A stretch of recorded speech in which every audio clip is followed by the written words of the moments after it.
भारतीय संस्कृति में यज्ञ, योग एवं आयुर्वेद जैसी अमूल्य विद्याएं हैं, जिसका मूल है वेद।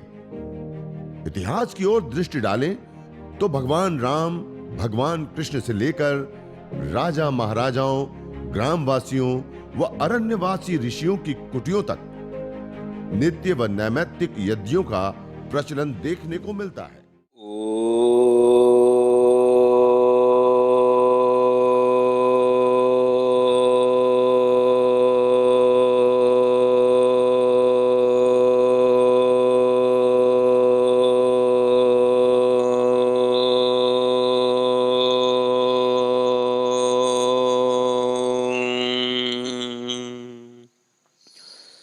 अग्निमीळे पुरोहितं यज्ञस्य देवमृत्विजम् होतारं रत्नधातमम्।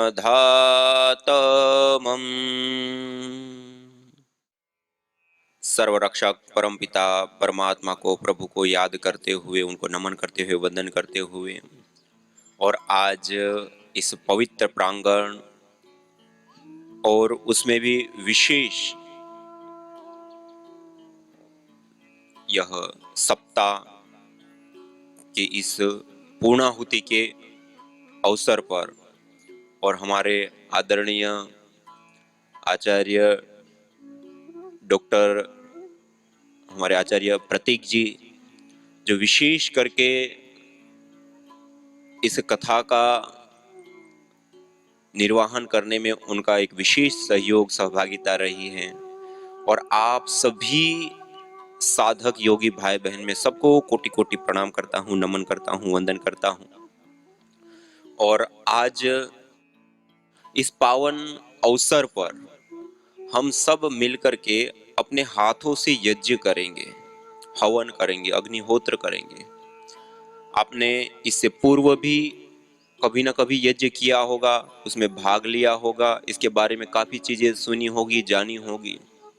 लेकिन आज हम जो यज्ञ करेंगे उसमें आपको कुछ और विशेष ही पहले हम जानेंगे कि हम जो चीज कर रहे हैं वो क्यों कर रहे हैं, और उसको करने से हमें क्या लाभ प्राप्त होता है, और इसको कैसे किया जाता है, और अपने हाथों से हम संपन्न करेंगे। ये एक बहुत बड़ा पुण्य का कार्य भी है, यह परोपकार का कार्य भी है, यह देवीय शक्तियों का पूजन भी है, ईश्वर की आराधना भी है, यह प्रकृति के पोषण और संवर्धन का कार्य भी है, यह आरोग्य और स्वास्थ्य के लिए भी बहुत उत्तम होता है।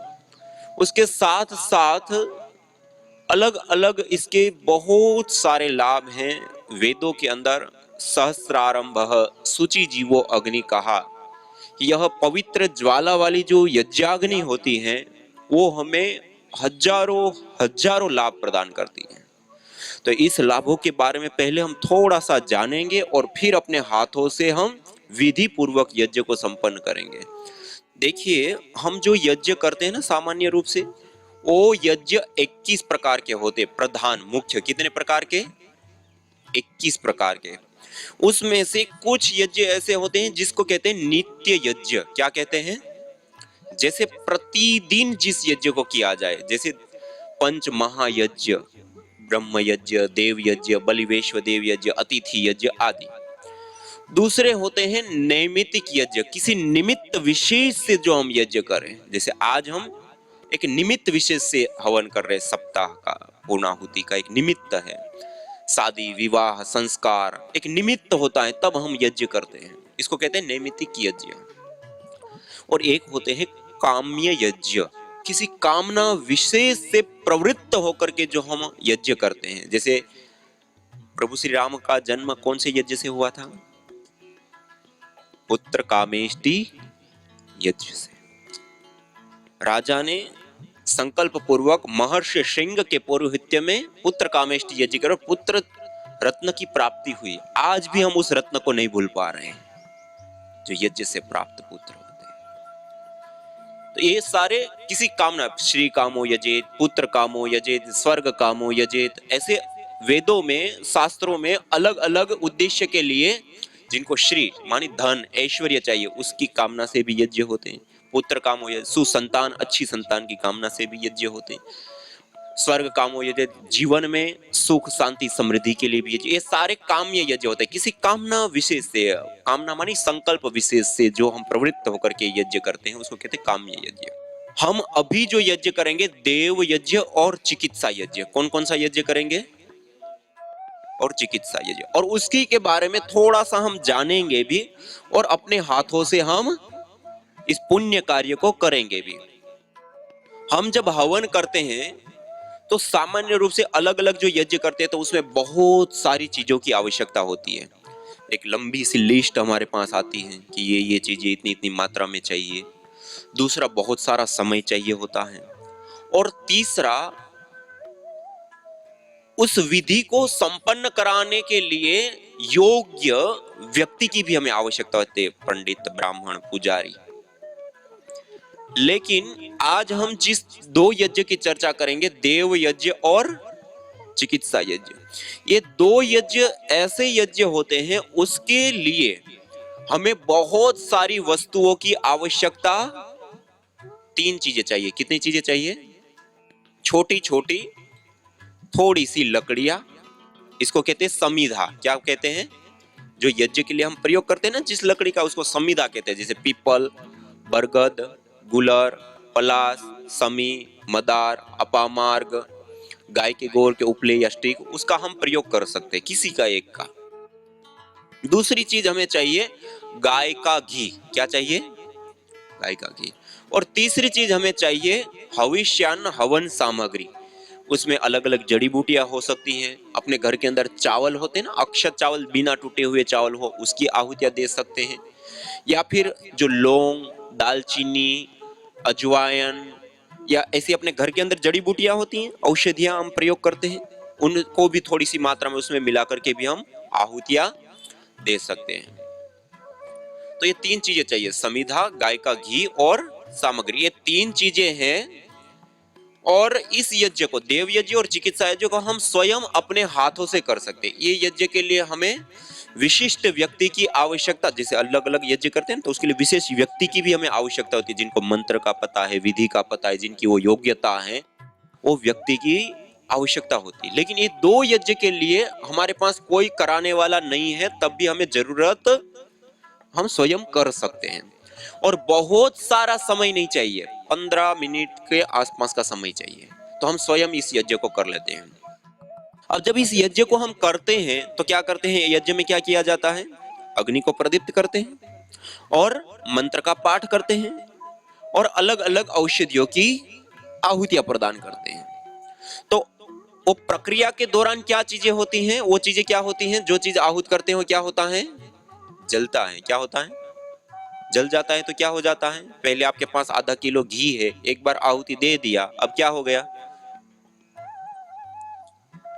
जल गया, भस्म हो गया, नष्ट हो गया, गया ना। अब तो इससे पहले हम खा सकते थे, इतना उत्तम गुणवत्ता युक्त गाय का घी हम खाएंगे तो, लेकिन अब तो जला दिया, अब कोई काम का नहीं रहा। सामान्य रूप से हमें ऐसा लगता है ना। लेकिन हम साइंस की दृष्टि से देखें, विज्ञान की दृष्टि से देखें, तो धरती पर कोई भी द्रव्य का सर्वथा अभाव। नाश शब्द क्या होता है? नस अदर्शने, नाश कारण ले। नाश शब्द का अर्थ हम क्या लेते हैं? सर्वथा अभाव हो जाना। पहले घी था, अब नहीं रहा। लेकिन नाश शब्द का अर्थ होता है नस अदर्शने, नाश कारण ले, अपने कारण में लय हो जाना। पहले दिख रहा था, अब दिखना नहीं। अपने फॉर्म को वो रूपांतरित कर देता है। क्या कर देता है? जैसे अपने पास थोड़ा सा पानी है, उसको 100 डिग्री पर गर्म करेंगे तो क्या हो जाता है? वाष्प बन जाता है। अब पानी नहीं रहेगा, क्या हो जाएगा? वाष्प बन जाएगा। पहले द्रव रूप में था, अब गैस फॉर्म में आ गया। नष्ट नहीं हुआ, क्या हुआ? रूपांतरित हुआ। ऐसे ही धरती पर का कोई भी द्रव्य का सर्वथा अभाव नहीं होता है। क्या होता है? वो रूपांतरित होता है। जब गाय का घी रूपांतरित होता है तो गैस फॉर्म में कन्वर्ट होता है। कोई भी चीज जलती है तो गैस फॉर्म में, पार्टिकल के रूप में और एनर्जी, ऊर्जा, शक्ति के रूप में वो चीज रूपांतरित होती है। गाय का घी हम विशेष रूप से खास करके प्रयोग करते हैं। गाय का घी 1 ग्राम मात्र हम हवन कुंड के अंदर आहुति देते हैं यज्ञाग्नि के अंदर, तो 1864 गुना गैस फॉर्म में कन्वर्ट हो जाता है। कितना? 1800। 1 ग्राम मात्र आपने डाला तो 1 लीटर 864 ml गैस मिलती है, और वो भी गाय के घी के अंदर सेचुरेटिव फैटी एसिड होता है। उसके जलने पर कीटोन्स बनते हैं, और कीटोन्स के टूटने पर कार्बन की अपेक्षा 6 गुना ज्यादा हमें ऑक्सीजन भी मिलती है। यह वन। उसके साथ साथ फिर हम अलग अलग जड़ी बूटियां, औषधियां, चावल और अलग अलग चीजें, काले तिल आदि चीज डालते हैं ना, वो भी चीजें जब जलती है तो उसके अंदर अपने एरोमेटिक्स ऑयल्स होते हैं, उसके अंदर डिफरेंट डिफरेंट प्रकार के मेडिसिनल कंपोनेंट्स होते हैं। उसका भी जब दहन होता है तो गैस फॉर्म में कन्वर्ट होकर के वायु में आता है। उसका भी अपना एक विशेष लाभ प्राप्त होता है। अभी पतंजलि रिसर्च इंस्टीट्यूट PRI में परम पूज्य श्रद्धेय स्वामी जी महाराज और आचार्य श्री महाराज के मार्गदर्शन निर्देशन में हमने कई सारी रिसर्च की है। उसमें ये जो हवन करते हैं ना, उससे जो धुआं उठता है, उस धूम्र को कलेक्ट करके एक हम जब एविडेंस बेस्ड मेडिसिन बनाते हैं ना मॉडर्न मेडिकल साइंस में, तब हम जो डीप लेवल पर एनालाइज करने के लिए एक हाई लेवल की रिसर्च करते हैं, तो उस समय जिन मशीनों का प्रयोग करते हैं उसमें से केमिस्ट्री लैब की एक एडवांस टेक्नोलॉजी होती है GC-MS gas chromatography mass spectroscopy. उसके अंदर ये यज्ञ के धूम्र को जब एनालाइज किया गया तो उसके अंदर मल्टीपल मेडिसिनल कंपोनेंट्स पाए गए। जब हम बीमार हो जाते हैं, बॉडी को डिटॉक्सिक करने के लिए दवाइयां लेते हैं, एंटीऑक्सीडेंट कंपोनेंट्स होते हैं, वो भी इस यज्ञ के धूम्र के अंदर पाए गए। जब असंतुलित रूप से कोशिकाएं बढ़ जाती है, गांठ ट्यूमर हो जाता है, उसको ट्रीट करने के लिए, ठीक करने के लिए हम दवाइयां खाते हैं, उसके अंदर क्या कंपोनेंट होते हैं? एंटी ट्यूबरकुल, वो भी इस यज्ञ के धूम्र के अंदर पाए गए। जब हमें कम्युनिकेबल डिजीज होती हैं, बैक्टीरिया, वायरस, फंगस जनित बीमारियां हो जाती हैं, जो दवाइयां दी जाती है, माइक्रोबाइल कंपोनेंट्स, वो भी इसके अंदर पाए गए। एंटी न्यूरोप्रोटेक्टिव, हमारी जो मस्तिष्कीय कोशिकाएं और नर्वस सिस्टम होता है ना, वो जब वीक हो जाता है तो उसको वापस पुनर्जीवित करना, रिजनरेट करने के लिए जो कंपोनेंट्स लेते हैं, वो भी उसके अंदर पाए गए। एंटी एंजियोजेनिक, कैंसर को ना होने देना या होने के बाद जो ट्रीटमेंट लेते हैं और जो कंपोनेंट्स होते हैं, वो कंपोनेंट्स भी इसके अंदर पाए गए। यहां तक कि एंटी ब्यूटाजेनी, हमारे जीन्स में आने वाले बदलावों को भी रोकने वाले कंपोनेंट्स, मॉलिक्यूल्स इस यज्ञ के धूम्र के अंदर होते हैं। ये यज्ञ का धूम्र एक विशुद्ध मेडिसिन होता है। क्या होता है? मेडिसिन। अलग अलग अच्छी अच्छी जड़ी बूटियां, अच्छा अच्छा गाय का घी जलाने पर ऐसा आता है। और दूसरा, हम जब हवन करते हैं ना, यज्ञ करते हैं, तो इसका क्या लाभ मिलता है? उसका सबसे पहला और महत्वपूर्ण लाभ देखिए, सबसे विशेष लाभ, आयुर्वेद के अंदर एक सदवृत्त प्रकरण आता है। वहां पर स्वस्थ व्यक्ति को हमेशा स्वस्थ रहने के लिए क्या क्या करना चाहिए, तो वहां पर बार बार इस बात को दोहराया गया कि स्वस्थ व्यक्ति को हमेशा स्वस्थ रहने के लिए प्रतिदिन यज्ञ करना चाहिए, हवन करना चाहिए, अग्निहोत्र करना चाहिए, होम करना चाहिए, प्रतिदिन करने के लिए बताया। देव पूजन, ईश्वर की आराधना। वो क्यों कहा गया? हम जिस जीवन को जी रहे हैं, इस जीवन को चलाने के लिए हमें क्या चाहिए? शक्ति चाहिए ना, ताकत चाहिए ना। वो ताकत और शक्ति को प्राप्त करने के लिए हम क्या करते हैं? क्या करते हैं? भोजन, आहार लेते हैं। क्या करते हैं? वो आहार हम कितने रूपों में लेते हैं? रूपों में, 3 रूपों में लेते हैं। कितने रूपों में? ठोस रूप में, द्रव रूप में और गैस रूप में। ठोस रूप में रोटी, दाल, चावल, सब्जी। द्रव रूप में पानी, दूध, जूस आदि। और गैस फॉर्म में प्राणवायु, श्वास प्रश्वास लेते हैं ना इन 3 रूपों में। अभी जो 3 रूपों में हम लेते हैं उसमें से 24 घंटे में सबसे ज्यादा आहार कौन सा हम लेते हैं? भोजन कितनी बार लेते हैं? रोटी दाल चावल 2 बार, 3 बार।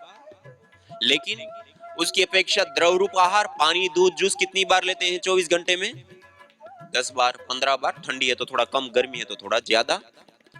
लेकिन गैस रूप आहार वायु कितनी बार लेते हैं? कितनी बार पूछा?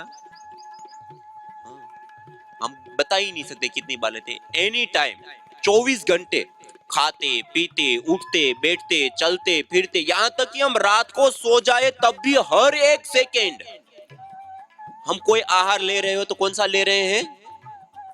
प्राणवायु। सबसे ज्यादा 24 घंटे में हमारे द्वारा लिए जाने वाला आहार कोई है तो क्या है? प्राणवायु। अब सबसे इंपॉर्टेंट आहार देखिए, महत्वपूर्ण आहार कौन सा होता है? हम रोटी दाल चावल सब्जी आदि लेना, ठोस रूप आहार लेना छोड़ दे तब भी हम 2 से 3 महीना जीवित रह सकते हैं। हम द्रव रूप आहार पानी दूध जूस आदि लेना छोड़ दे तब भी हम 2 से 3 सप्ताह जीवित रह सकते हैं। लेकिन हम गैस रूप आहार वायु लेना छोड़ दे तो कितनी देर ले पाएंगे? 5 मिनट कह रह करके दिखाओ। 2 से 3 मिनट भी हम नहीं रह सकते। मानी सबसे ज्यादा के साथ साथ सबसे इंपॉर्टेंट, जिसके बिना 2 मिनट भी हमारा जीवन संभव नहीं है, ऐसा कोई हमारा आहार है तो क्या है? प्राणवायु। और जब हम यज्ञ करते हैं उसमें उत्तम गुणवत्ता युक्त घृत और जड़ी बूटियों की आहुतियां देते हैं, वो गैस फॉर्म में कन्वर्ट होकर के वो इस वायु को सीधा प्रभावित करता है। इस वायु के अंदर वायु का शोधन करने का काम करता है। इसके अंदर जो विजातीय तत्व होते हैं उसको निवारण करने का काम करता है। इस वायु को पोषित करने का काम करता है। इस वायु को सुगंधित करने का काम करता है। इस वायु को मेडिकेटेड औषधीय भेषज बनाने का काम करता है। और इस वायु के अंदर जीवनीय शक्ति का संचार करने का काम ये यज्ञ हवन अग्निहोत्र के माध्यम से संपन्न। इसलिए आयुर्वेद के अंदर स्वस्थ व्यक्ति को हमेशा स्वस्थ रहने के लिए प्रतिदिन हवन अपने घर के अंदर करने के लिए कहा कि हम जो 24 घंटा जो आहार ले रहे हैं उसको जीवनीय शक्ति से युक्त रखें, और उसको लेंगे तो कोई बीमारी होगी। इसलिए कहते हैं ना, जैसी होगी वायु वैसी होगी हमारी आयु। तो जैसी चाहिए आयु ऐसी हमें बनानी पड़ेगी। और अच्छी वायु बनानी है तो हमें क्या करना पड़ेगा?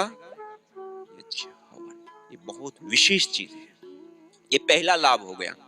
एक दूसरा लाभ, महत्वपूर्ण और विशेष लाभ, देखिए, हम जिस वायु के अंदर श्वास लेते हैं ना, उसके अंदर 2 पार्टिकल पाए जाते हैं। एक होते हैं धन आवेशित कण और एक होते हैं ऋण आवेशित कण। जहां पर भीड़ भाड़ वाले इलाके होते हैं, शहरीकरण होता है, औद्योगिकीकरण होता है, ऐसे इलाकों में धन आवेशित कणों की बाहुल्यता स्वाभाविक रूप से पाई जाती है। जहां पर नदी झरने तालाब समुद्र के तट पहाड़ी क्षेत्र ऐसे जो इलाके होते हैं वहां पर ऋण आवेशित कणों की बाहुल्यता स्वाभाविक रूप से पाई जाती है। जब हम धन आवेशित कण बाहुल्य वायुमंडल के अंदर रहते हैं तो उससे हमारे शरीर के अंदर ब्लड सीरोटोनिन की मात्रा कम होती है। क्या होता है? ब्लड सीरोटोनिन की मात्रा कम होती है, जिसके कारण से हमारी पूरी बॉडी एसिटिक अम्लीय बनती है। कैसी बनती है? एसिटिक अम्लीय। और जैसे ही हमारी बॉडी एसिटिक अम्लीय होती है तो हमारे शरीर में अलग अलग प्रकार के भिन्न भिन्न प्रकार के रोग होने लगते हैं। जब हम सामान्य रूप से दवाई लेते हैं तब भी ठीक नहीं होते, फिर हेवी डोज लेने पर बीमारी ठीक हो जाती है। वैसे ही आप बीमारी फिर दवाई छोड़ दोगे फिर वापस बीमारी हो जाती है। क्यों? बॉडी एसिटिक है। हम जो प्राणवायु में रहते हैं वो धन आवेशित बाहुल्य वायुमंडल है। और दूसरा, हम स्ट्रेस तनाव डिप्रेशन से युक्त रहते हैं। जो ऋण आवेशित कण होता है उस वायुमंडल के अंदर रहने से स्वाभाविक रूप से हमारे शरीर के अंदर ब्लड सीरोटोनिन की मात्रा बढ़ती है, जिसके कारण से हमारी पूरी बॉडी अल्कलाइन होती है, क्षारीय होती है। कैसी होती है? क्षारीय। और क्षारीय शरीर में कोई रोग होता ही, और कितना भी बड़ा कोई रोग हो गया है और बॉडी को अल्कलाइन कर दो तो रोग भी ठीक हो जाता है। और एक दूसरा विशेष लाभ होता है, आप जब नदी के किनारे पे जाते हैं, समुद्र के तट पे जाते हैं, घना जंगल हो वहां पर जाते, कैसा लगता है? वहां पर जाने पर कैसे फीलिंग आती है? कैसा लगता है? अच्छा लगता है ना? जब कहीं घना जंगल हो, कहीं समुद्र के तट, नदी के किनारे, तो अच्छा लगता है। अच्छा क्यों लगता है? क्योंकि वहां के वायुमंडल के अंदर ऋण आवेशित कण है, उसमें रहते ही, उसमें जाते ही वो श्वास के माध्यम से हमारी पिट्यूटरी ग्लैंड आदि को प्रभावित करते हैं। हमारे जो केमिकल रिएक्शन होते हैं, हार्मोन्स होते हैं, उसको चेंज करता है। हम एकदम से प्रसन्न हो जाते हैं, स्ट्रेस हार्मोन्स एकदम से डाउन आ जाते हैं, गुड हार्मोन्स बढ़ जाते हैं सहज रूप से।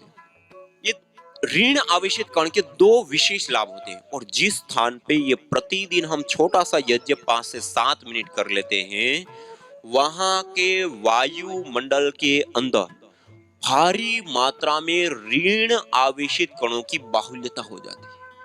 उस वायुमंडल में रहने पर हमारी बॉडी अल्कलाइन हो जाती है, क्षारीय हो जाती है, तो कोई रोग होगा ही, और कोई रोग हो भी गया है तो जल्दी से। और दूसरा, हमारे गुड हार्मोन्स बनेंगे तो स्ट्रेस, तनाव, डिप्रेशन का एकदम से विनाश हो जाता है, उससे छुटकारा मिलता है। सहज रूप से लाभ होता है यज्ञ करने से। ये दूसरा लाभ है, महत्वपूर्ण और विशेष। जो तुम चाहते हो रोगों से छुटकारा, तो लो नियमित यज्ञ का सहारा। यज्ञ की यह शुद्ध हवा सब रोगों की है दवा। आयुर्वेद ग्रंथों में यज्ञ को देवीय चिकित्सा कहा है, और कहा आयुर्वेदेषु यत् प्रोक्तम यस्य रोगस्य भेषजम तस्य रोगस्य शांत्यर्थम तेन तेनेव होमये। अर्थात आयुर्वेद के अंदर जिन रोगों की शांति के लिए जिन जिन औषधीय द्रव्यों का सेवन करने के लिए कहा जाता है, उन्हीं द्रव्यों से हवन करने पर वह रोग हमारे शांत हो जाते हैं, दूर हो जाते हैं, नष्ट हो जाते हैं। अतः आइए हमारे ऋषियों द्वारा प्रदत्त देवीय चिकित्सा यज्ञ को अपनाएं और अपने स्वास्थ्य को समृद्ध बनाएं।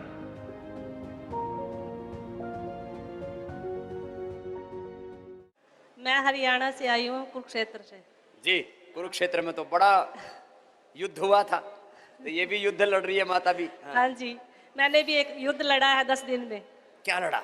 मेरे को 3 गांठें हैं जी। एक गले में गांठ है जी, हाँ जी, और एक सिर में गांठ है जी, हाँ, और एक पीठ में गांठ थी। हाँ। मैंने पीठ वाली गांठ को हरा दिया, मतलब उसको हटा दिया है। पीठ वाली गांठ को हटा दिया? हाँ जी, 10 दिन के अंदर। क्या बात। मुझे ये यज्ञ चिकित्सा का लाभ हुआ है। 7 में जाती हूँ मैं यज्ञ चिकित्सा के लिए। हाँ, उसका मुझे बहुत लाभ हुआ है सर। लो भाई, यज्ञ चिकित्सा, इसको तो यज्ञ चिकित्सा का लाभ हुआ। हाँ जी, हाँ? और मैंने घर पे प्राणायाम करके अपना 8 किलो वेट कम किया है। गांठ एक तो खत्म कर ली, हाँ अब जी। 2 एक बचे, वो भी निकल जाएंगे। हाँ जी, गांठ 1-1 घंटा करो प्राणायाम। और मैंने अपना घर पे ही फीसर ठीक किया है। स्वामी जी, मैंने अपने घर पर ही अपना फीसर ठीक किया है। घर पे फीसर ठीक कर लिया। चलो उल्टे लेटो। हाँ जी, और मेरे शरीर में जो बैठ के उठा नहीं जाता था, अकड़न रहती थी, अब मैं अपने आप से उठ जाती हूँ। नहीं तो मैं लड़के को बोलती थी उठाओ मेरे को। अब जो लाचार हो गई थी वो स्वावलंबी बन गई। आत्मनिर्भर भारत। यज्ञ भारतीय संस्कृति का मूल है। तो आइए हम संकल्प लें, संसार के श्रेष्ठतम कर्म यज्ञ को अपनाएं। पिंड और ब्रह्मांड में संतुलन कायम करने वाले यज्ञ को अपने जीवन का अभिन्न अंग बनाएं एवं प्रकृति मां के प्रति अपने ऋणों को अदा करें। विश्व स्वास्थ्य का एक नारा, यज्ञ से होगा जग उजियारा। भारतीय संस्कृति की अमूल्य विरासत यज्ञ की महिमा को जानने हेतु वैदिक चैनल पर प्रतिदिन प्रातः एवं सायं 11:30 बजे यज्ञ महिमा कार्यक्रम से जुड़े। विशेष जानकारी हेतु संपर्क करें। मोबाइल 9068565306।